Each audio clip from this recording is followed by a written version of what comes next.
Bismillahirrahmanirrahim. I am Tanazum Tufail and you are watching my YouTube channel. And welcome to another episode of Biochemistry Lectures by TT.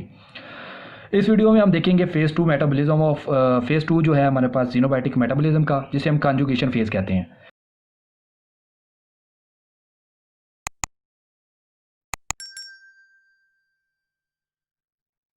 What is conjugation? सबसे पहले उसकी definition. Conjugation की definition ये है कि the conjugation reactions involve covalent attachment of small hydrophilic molecules to form water soluble compounds that are more hydrophilic. कहने का मतलब यह है कि आप हाइड्रोफोबिक कंपाउंड्स के साथ छोटे हाइड्रोफिलिक मॉलिक्यूल्स को अटैच करवाते हैं ताकि उनकी एक्सक्रीशन को ईजी किया जाए और वो वाटर में सॉल्व हो जाएंगे और उनको ईजिली आप एक्सक्रीट कर सकते हैं। यह है कॉन्जुगेशन।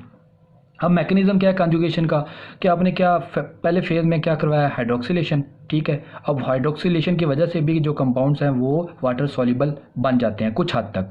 दूसरे फेज़ में आपने हाइड्रोफिलिक जो छोटे मॉलिक्यूल्स हैं जैसे कि सल्फेट है, ग्लूकोरेनिक एसिड है, एटसेट्रा, उनको अटैच करवा दिया और उनको मज़ीद आपने हाइड्रोफिलिक बना के वाटर सॉल्युबल कर दिया। जब वो इतने ज़्यादा वाटर सॉल्युबल हो जाते हैं तो उनको ईजिली एक्सक्रीट किया जा सकता है इन यूरिन और बाई।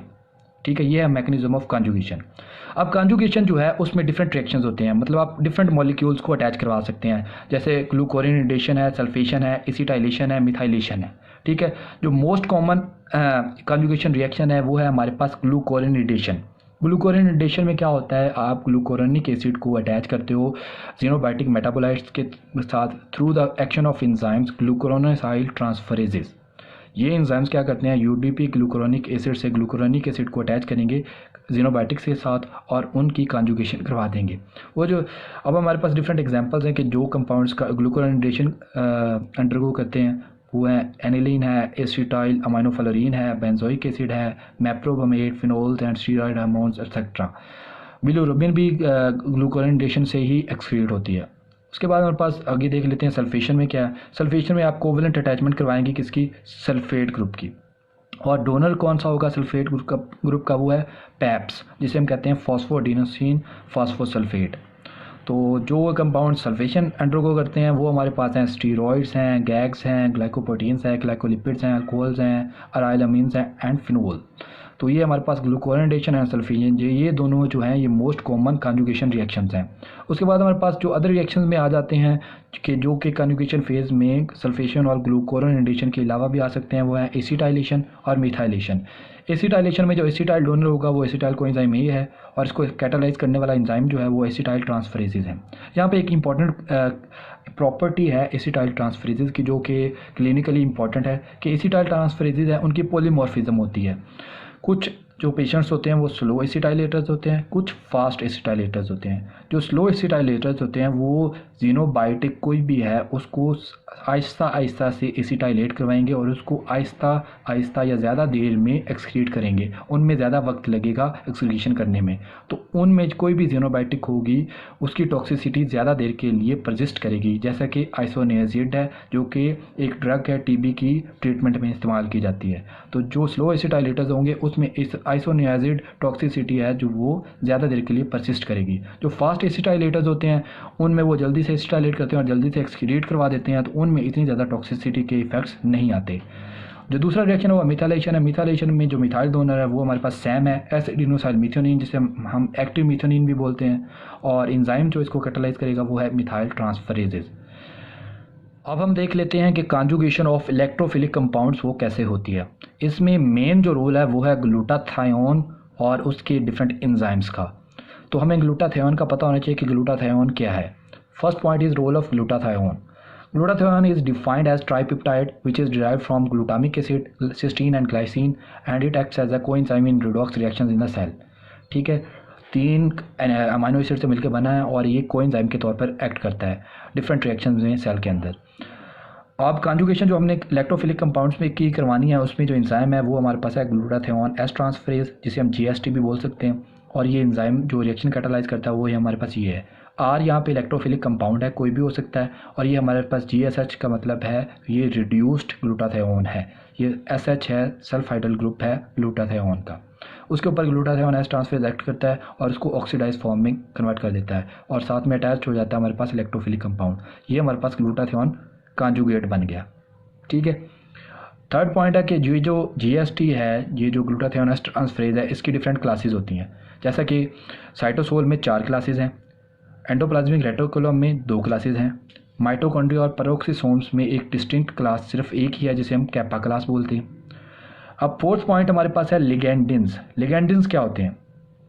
जो हमारे पास ग्लूटाथियोन एस्ट्रांसफेरेज है, ये अपने सबस्ट्रेट्स के अलावा और भी डिफरेंट कंपाउंड्स को बाइंड करता है, उन लिगेंड्स को ये क्या कहते हैं हम? Ligandins. The compounds which are not substrates for GST but GST binds them, they are called as ligandins. For example हमारे पास बिलिरुबिन है, स्टीरॉयड हार्मोन्स हैं और कार्सिनोजेंस हैं। फिफ्थ पॉइंट है कि एक्टिविटी इन लिवर में बहुत ज़्यादा हाई एक्टिविटी होती है ग्लूटाथियोन एस्ट्रांसफेरेजेस की, और वहाँ पे ग्लूटाथियोन एस कॉन्जुगेट्स बहुत जल्दी बनते हैं या बहुत ही तेज़ी से बनते हैं। क्यों? वहाँ पे कॉन्जुगेशन करवाना बहुत ज़्यादा इंपॉर्टेंट होता है, क्योंकि लिवर हमारी बॉडी का मेटाबॉलिक सेंटर होता है, वहाँ पे बहुत ज़्यादा एक्सक्रीशन होनी होती है, बहुत ज़्यादा फिल्ट्रेशन होनी होती है, तो एक्टिविटी लिवर में बहुत ज़्यादा हाई होती है। सिक्स्थ पॉइंट है transport out of the liver. जो ग्लूटाथियोन कॉन्जुगेट्स बने हैं लिवर में, उनको लिवर से बाहर ट्रांसपोर्ट भी किया जा सकता है, जहाँ पे उनके ऊपर गैमा ग्लूटामाइल ट्रांसपेप्टाइडेज और डाइपेप्टाइडेजेज एक्ट कर सकते हैं और सिस्टीन एस कॉन्जुगेट्स बना सकते हैं। फिर ये सिस्टीन एस कॉन्जुगेट्स जो हैं ये बहुत सारी डिफरेंट टिश्यूज़ में भी जा सकते हैं, जैसा कि किडनी, और वहाँ पे उनकी एसिटाइलेशन करवा के मरकैप्चुरिक एसिड्स बना दिए जाते हैं, और फिर मरकैप्चुरिक एसिड्स हैं वो एक्सक्रीट किए जा सकते हैं। ठीक है, तो कहने का मतलब ये है कि ये लिवर में भी इनका रोल है, वहाँ पे भी एक्सक्रीशन हो सकती है बाइल में, और लिवर से बाहर निकाल के आप इनको यूरिन में भी एक्सक्रीट करवा सकते हैं। सेवन्थ पॉइंट है other roles of glutathione. Glutathione जो है हमारे पास बहुत ज़्यादा इम्पॉर्टेंट है। अदर देन इसके जो मेटाबॉलिज्म में रोल है, इसके और भी रोल्स हैं बॉडी में, जैसा कि ये हमारे पास रिडक्टेंट है, ये H2O2 की रिडक्शन करवाता है। H2O2 बहुत ज़्यादा टॉक्सिक होता है, तो उसकी रिडक्शन करवा के ये उसको वाटर में कन्वर्ट करता है। उसके बाद नंबर 2 पॉइंट है कि ये इंट्रासेलुलर रिडक्टेंट और एंटीऑक्सीडेंट है, और डिफरेंट एंजाइम्स के सल्फ हाइड्रिल ग्रुप्स को मेंटेन करता है, जो कि उनकी एक्टिविटी के लिए बहुत ज़्यादा इंपॉर्टेंट होते हैं, जैसा कि ग्लूटाथियोन एस्ट्रांसफेरेज है। थर्ड पॉइंट है कि glutathione transport of amino acids में भी पार्ट प्ले करता है किडनी में। ये उसका रिएक्शन है, हम देख सकते हैं, बहुत आसानी से हम समझ सकते हैं। पहले हमारे पास अमाइनो एसिड है और उसके साथ ग्लूटाथियोन है। ग्लूटाथियोन और अमाइनो एसिड दोनों रिएक्ट करते हैं in the presence of gamma glutamyl transferase enzyme, और प्रोडक्ट बनता है gamma glutamyl amino acid plus cysteinyl glycine. अब ये जो गैमा ग्लूटामाइल अमाइनो एसिड है, ये मेम्ब्रेन के अक्रॉस जा सकता है, इजीली ट्रांसपोर्ट हो सकता है, और ये चला जाता है अंदर, मेम्ब्रेन को ट्रांसफर पास कर जाता है, और वहाँ पे जाके ये कम्प्लेक्स टूट जाता है, ग्लूटामिक एसिड अलग हो जाता है, अमाइनो एसिड अलग हो जाता है, ग्लूटामिक एसिड फिर सिस्टेनाइल ग्लाइसिन के साथ मिलकर ग्लूटाथियोन बन जाता है, और जो ये हमारे पास अमाइनो एसिड था, ये ट्रांसपोर्ट इसकी मेम्ब्रेन के अक्रॉस पॉसिबल हो जाती है। तो ग्लूटाथियोन बहुत ज़्यादा इंपॉर्टेंट है।